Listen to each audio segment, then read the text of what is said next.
इधर राजस्थान पहुंची राहुल गांधी की भारत जोड़ो यात्रा की वजह से दौसा में ग्रामीणों की परेशानी बढ़ गई, क्योंकि प्रशासन ने सड़क पर झूल रहे तारों को ऊपर करने के लिए कई गांवों की बिजली काट दी। यानी राहुल की यात्रा का असर उल्टा हो गया, क्योंकि सवाल बीजेपी पर नहीं बल्कि राज्य की कांग्रेस सरकार पर ही उठे। राहुल ये यात्रा जनता के अधिकारों की लड़ाई लड़ने के लिए कर रहे हैं, लेकिन दौसा में इसका उल्टा होता दिखा, क्योंकि केंद्र सरकार के खिलाफ लोगों को एकजुट करने निकले राहुल की यात्रा ने जनता की मुसीबत बढ़ा दी। भारत जोड़ो यात्रा में कोई रुकावट ना आए, इसके लिए प्रशासन ने कुछ गांवों की बिजली ही काट दी, जिसके विरोध में ग्रामीणों ने सड़क पर जाम लगा दिया।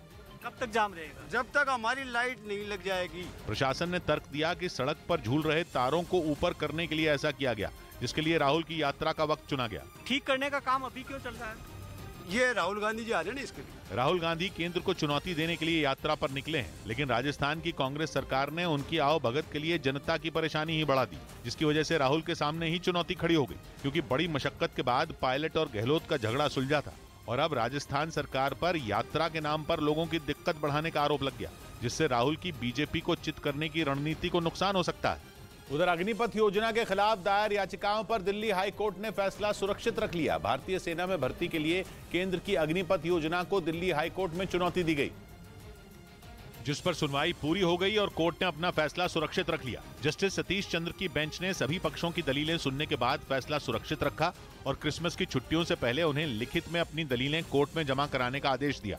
इधर दिल्ली के पास गाजियाबाद में एक मकान मालिक पर अपने किराएदार अंकित की हत्या करने का आरोप लगा। मकान मालिक पर आरोप है कि जब किराएदार ने उससे उधार दिए 60 लाख रुपए वापस मांगे तो उसने उसकी हत्या कर दी और फिर अंकित के शव को 4 टुकड़ों में काटकर गंग नहर में फेंक दिया। कई दिनों तक जब अंकित के दोस्तों की उससे कोई बात नहीं हुई तो उन्होंने अंकित की गुमशुदगी की शिकायत मोदीनगर थाने में दर्ज करवाई। न्याय मिले, इतने जघन्य जो अपराध हुआ है। पुलिस ने मकान मालिक और उसकी पत्नी समेत 6 लोगों से पूछताछ की, मगर अभी तक अंकित का शव नहीं मिल पाया।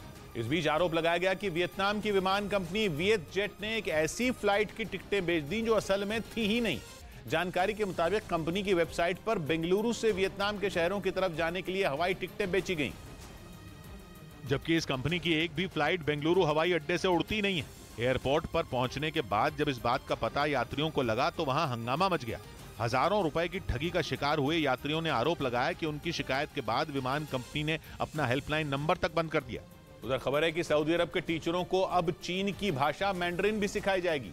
चीन के साथ कारोबारी रिश्ते मजबूत करने के लिए यह कदम उठाया गया, ताकि सऊदी अरब में लोग चीन की संस्कृति और भाषा को समझ पाएं। पिछले हफ्ते ही चीन के साथ सऊदी अरब ने सैकड़ों करोड़ डॉलर के सौदे किए हैं। इन सौदों के बाद सऊदी अरब पश्चिम एशिया में चीन का सबसे बड़ा साझेदार बन गया।